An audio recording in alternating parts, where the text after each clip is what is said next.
chercher des jeux, voilà, qu'on puisse faire à deux, sans pour autant attendre des amis, de la famille ou quoi, pour jouer à des jeux qui jouent à 4 ou 3 quoi. Et du coup, on a acheté plusieurs jeux de société qui se jouent à deux, dont celui-ci, le Mindbug, c'est un peu mon favori parmi tous ceux qu'on a achetés. Je pourrais vous présenter les autres en vrai. Si ça vous plaît ce genre de vidéo où je présente un jeu de société. En tout cas, je sais pas si lui il est très connu. Les autres le sont peut-être, et encore, pas forcément, je pense. Donc ça peut peut-être être intéressant si ça vous plaît, ça change un petit peu de vidéo. Donc voilà. Bon, il est, alors, je sais pas comment on appelle ça, hein, si on dit édité ou quoi. C'est par Yellow.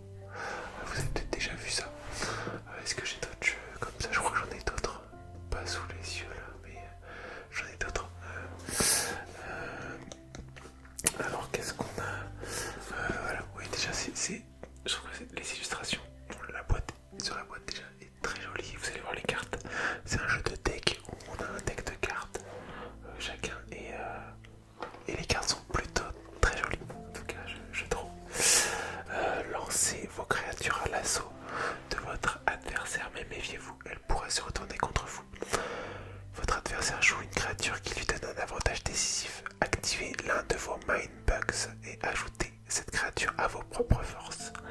Un jeu de duel tactique qui associe bluff et sens du timing. Voilà, c'est un jeu assez simple, il y a 54 cartes, il y a 2 compteurs santé et il y a un livret de règles. Je me suis fait un petit café. Ok. Bon, on va ouvrir. On va faire un petit peu de tapis quand même dessus.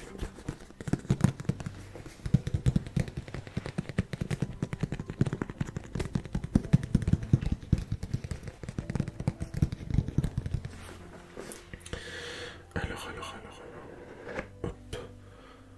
On va poser ça là. Je vais vous lire rapidement. Je vais pas vous lire toutes les règles. Je vais vous lire rapidement. Je sais pas, je pense qu'au début il y a un petit résumé rapide. On va surtout s'attarder aux cartes, vous montrer un petit peu à quoi ressemble. Voilà. Alors, aperçu du jeu. Dans Mindbug, vous invoquez des créatures hybrides et les envoyez au combat contre les créatures de votre adversaire. Mais faites attention, lorsque vous invoquez une créature, votre adversaire peut utiliser l'un de ses Mindbugs pour vous en prendre le contrôle. Déjouez votre adversaire lors d'un duel tactique fascinant dans lequel avoir les meilleures cartes et les jouer au mauvais moment peut s'avérer fatal. Alors,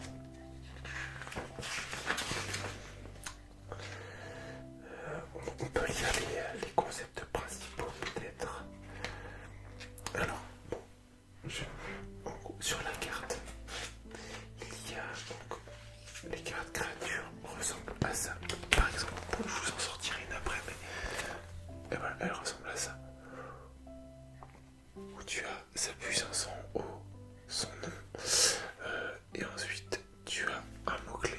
Dans ce cas-là, c'est furtif. Je sais pas si vous voyez bien. Et ensuite, il y a une capacité qui là se résout quand elle attaque.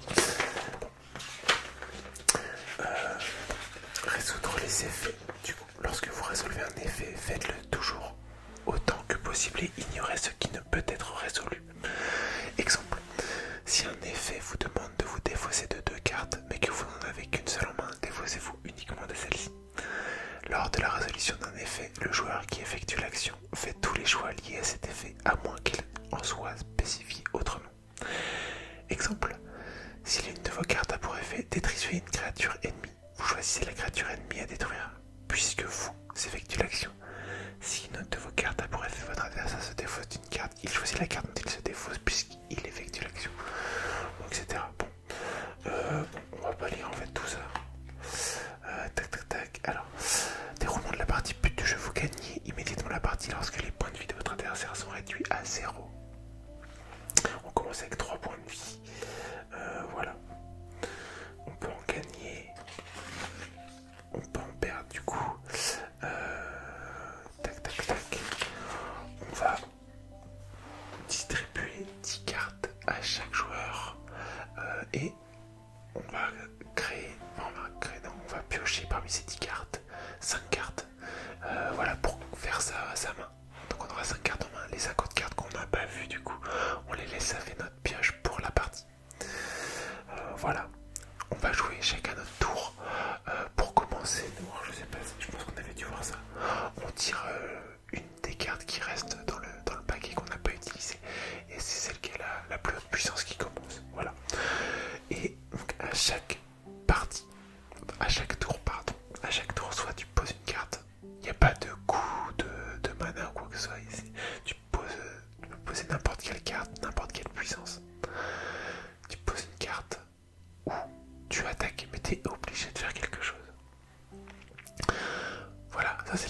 Voilà, soit t'attaques, soit tu poses une carte à chaque tour.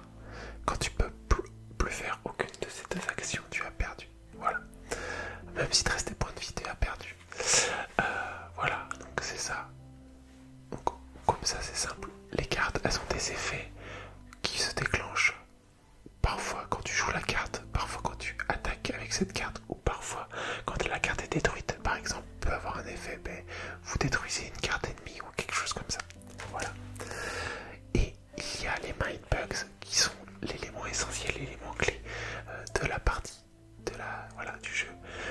On en a deux chacun. Je peux les sortir par exemple. Alors, tac, ils sont ici. Tac, voilà. On a deux chacun. J'ai mis des sleeves sur les cartes parce que j'ai trouvé joli, je voulais pas les abîmer. On a deux, voilà, par joueur. Donc là, il y en a deux comme ça. Et deux, voilà, pour l'autre, qui sont comme ça. Du coup, ça reflète avec les sleeves. Et donc, ces mind bugs, en fait, on peut les utiliser quand l'adversaire pose une carte. On peut décider de lui prendre la carte et du coup de la mettre comme si c'est nous qui l'avions jouée. Donc, on fait les effets de la carte comme si c'est nous qui l'avions joué, etc. Et du coup, ça, on peut le faire 2 fois par partie. Donc, on n'en a que 2. Donc, c'est un peu du bluff de savoir est-ce que je vais mettre une carte, je vais faire croire que c'est ma carte la plus forte. Par exemple, je pose cette carte, l'adversaire va dire oh, elle est trop forte, celle-là, il va la prendre. Et derrière, par exemple, s'il a utilisé ces 2 mind bugs, il ne peut plus te voler de cartes. Et du coup, tu peux jouer des cartes qui sont fortes. Donc voilà, c'est très puissant ces mind bugs qui te permettent de retourner une situation compliquée parfois. Mais faut savoir les utiliser au bon moment. Voilà, sentir un petit peu, je sais pas comment dire, mais voilà. Et du coup, l'adversaire peut faire la même chose avec toi. Tu te dis oh tiens, je vais jouer ça. Et l'adversaire te la vole. Voilà, c'est tout le but du jeu. C'est ça que je trouve intéressant, très stratégique, très... Voilà, je trouve que c'est incroyable. Comme jeu, j'ai vraiment accroché de fou. On y joue assez souvent. J'adore ce jeu. J'adore. Voilà. Et quand, par exemple si mon adversaire joue une carte que je lui vole grâce à un mind bug, il rejoue. Voilà. Donc voilà, c'est comme si c'est moi qui avais joué, donc il rejoue. Bon, voilà, vous avez en gros les règles principales. On va regarder un peu quelques cartes.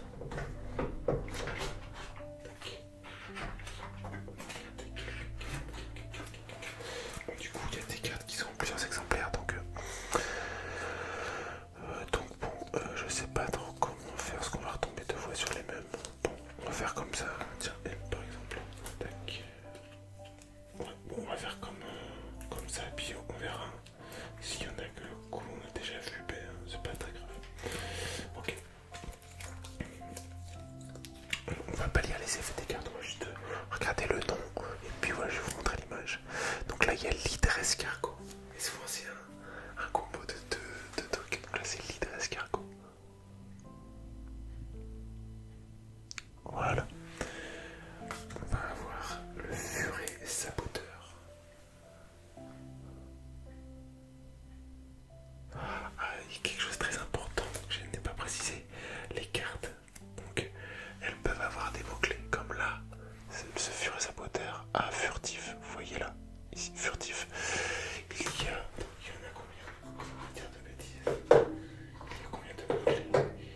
Il y en a 5 différents. Voilà, et on a une petite carte de rappel. Je vais vous lire les 5 parce que c'est vraiment c'est ce qui fait un peu que la carte est forte aussi. Alors, chasseur, donc meilleur chasseur. Lorsque vous attaquez avec cette créature, vous pouvez choisir une créature ennemie qui doit alors la bloquer. Parce que je n'ai pas dit. En fait, quand tu attaques, j'ai dit soit tu joues une carte, tu poses une carte, soit tu attaques. Quand tu dis que tu attaques, et ben en fait tu dis j'attaque et la personne, donc l'adversaire choisit s'il prend dans ses points de vie, donc s'il perd un point de vie, ou s'il défend avec telle ou telle créature, c'est lui qui choisit. Sauf du coup si c'est une carte qui a le mot-clé chasseur, et dans ce cas-là tu peux choisir quelle carte tu attaques. Il y a Corias. Si cette créature devait être détruite alors qu'elle n'est pas encore inclinée, inclinez-la au lieu de la détruire. En gros, les cartes Corias, elles ont 2 vies. Donc la carte est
les oursins hurleurs.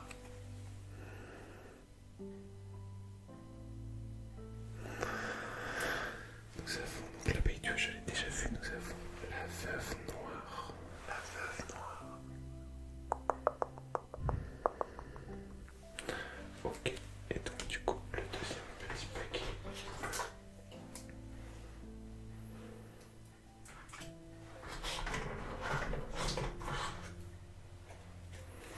Qu'est-ce qu'on n'a pas vu? L'arachne hibou. L'arachne hibou. Petite araignée avec une tête de hibou qui est très forte comme cape. Je vais les mettre là, voilà. Nous avons le Kangosaurus rex. Le Kangosaurus rex.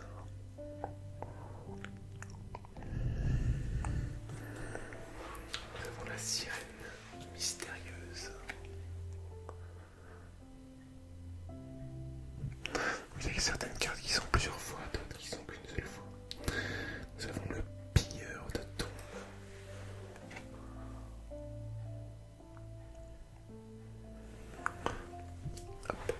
Nous avons le Pagipoulpe. Pagipoulpe. Regardez-moi ça. Je trouve vraiment sympa les illustrations. Nous avons le scorpion blindé. Le scorpion blindé. Petit scorpion blindé. Ok.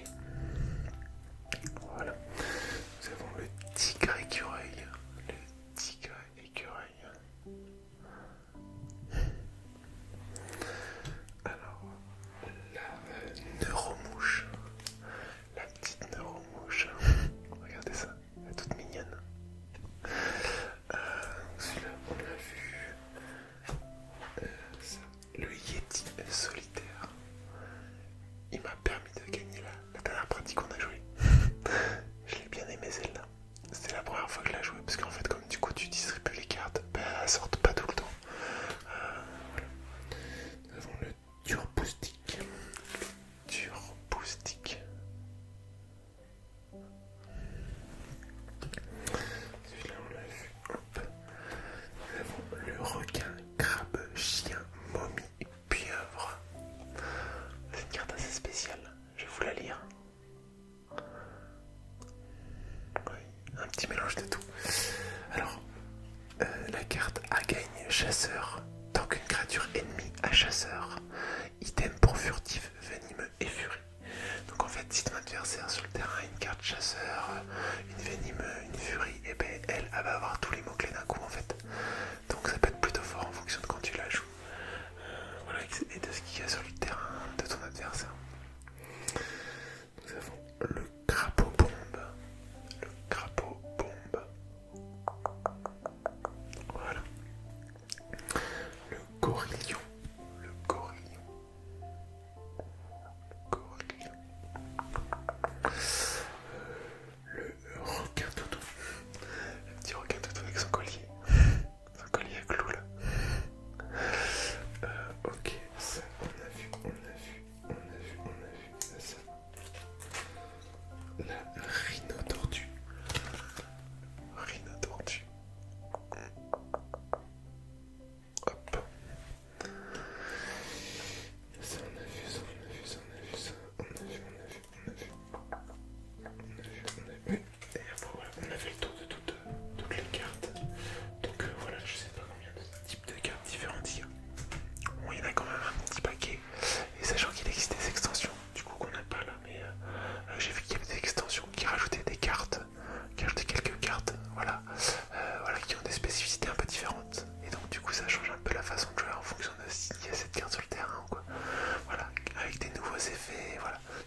va me faire